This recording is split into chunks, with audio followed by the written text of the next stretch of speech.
Good, happy Wednesday evening. I'm Riley King, and welcome to the Riley King Newscast.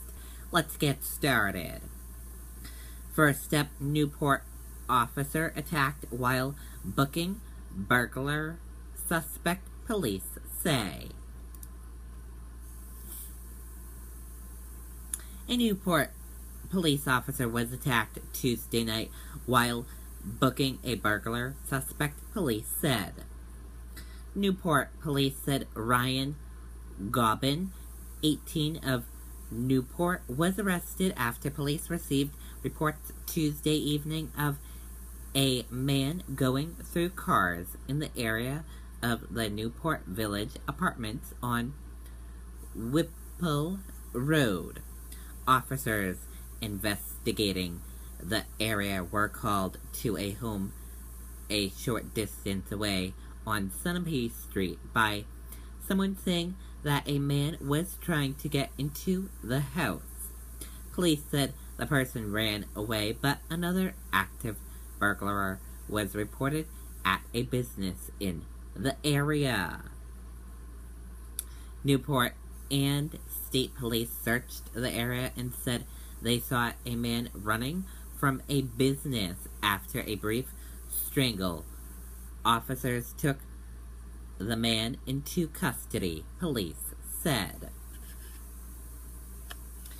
While Gobbin, the man was identified as Gobbin, and police said they found evidence that linked him to other reports. While Gobbin was being booked, he attacked a police officer, officials said. Officer Dakota was briefly choked before Gobbin was restrained, police said. Dakota suffered minor injuries and was able to return to duty, police said. Gobbin is charged with attempted burglary, resisting arrest, simple assault, second-degree assault, theft, a breach of bail. Police said he was out on bail on unrelated charges, but that bail order was revoked. Police said they're investigating other burglary reports in the area, and Gobbin may face additional charges.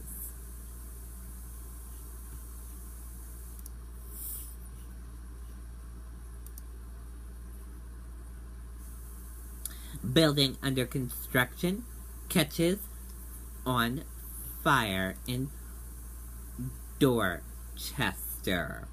Let's take a listen to this video from WCVB Boston.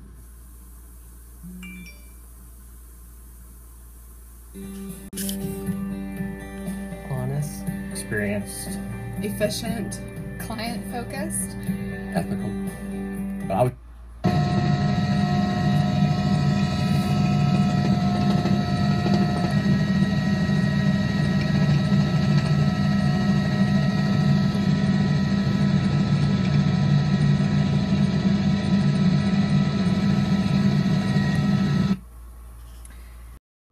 Okay, that is some helicopter video of that fire. Firefighters responded to a multi-alarm fire in Dorchester Wednesday afternoon. Flames were shooting out of the roof of a sixth-floor wood-framed apartment building under construction at 197 to 197 Dorchester Avenue near Peabody Square. The fire department said the building has 83 units. The fire began around 2:30 p.m. and grew to a 6-alarm response over the next hour, the department said. Boston Fire Chief Commissioner Joseph Finn said the air conditioning units on the top of the building buckled and collapsed into the top floor. Finn said there is a potential for a building collapse due to lightweight construction of the building. Skyfly flew over the building as firefighters climbed ladders and began to douse flames Other firefighters climbed to the top porch on nearby triple-deckers to aim their hoses at the burning building. The fire department said it was forced to work from the exterior of the building for safety reasons and had to take a defensive stance battling the blaze. The sprinkler system was not activated in the building to assist firefighters. Smoke inhalation caused a big concern for the area, prompting transit police to close Ashmont Station on the Red Line. The Red Line service ends at Shawmut Station. The Massachusetts Bay Transportation Authority said multiple bus routes were detoured due to the fire. Riders looking for service to Ashmont are advised to make connection at Talbot and Dorchester Avenue. Fire officials said one construction worker went to the hospital for chest pains.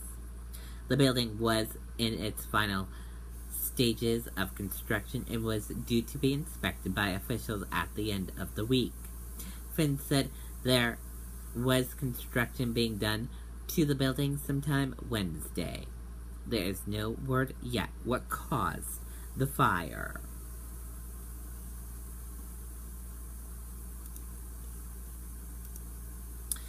Kennebunk High School teacher accused of sexual contact with student. Let's take a listen to this video from WMTW News 8 Lauren Bradley. U.S. Cellular has unlimited data and got rid of hidden fees. Now's your turn. Move it! Didn't we just get rid of that? Sure did. But activate your fees pop up every time you upgrade or add a line. Be done with hidden fees and get unlimited data for $40 a month. Police are in the very early stages of this investigation, but here's what we know right now. A teenage boy says that he had sexual relations with Jill LaMontagne, a teacher here at Kennebunk High School. Now, court documents allege that the student and the teacher had sexual contact several times in the classroom, at her house, and in her car. The documents say that the student said he loved her and that she used him. The court issuing a protection of abuse order that says LaMontagne can't have contact with the student and can't be on the premise of the teen's home. Now, we did reach out to school leaders that say that LaMontagne was on leave before the end of this school year. They're conducting an investigation and they don't believe any other students were involved. We're live in Kennebunk tonight. Lauren Bradley, WMTW News 8. Okay, and there you go on that report.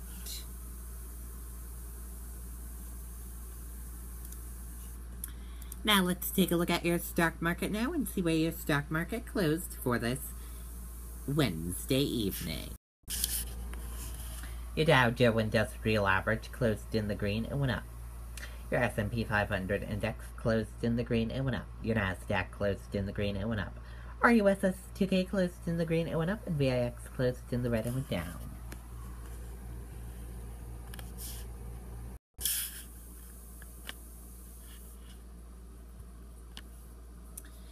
S&P 500 posts biggest one-day gain in 2 months after bank surge.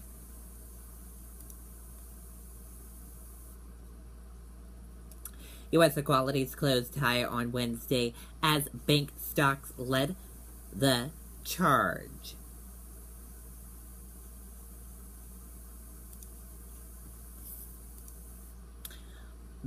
How the White House plans to implement its limited travel ban. Let's take a listen to this video from ABC News.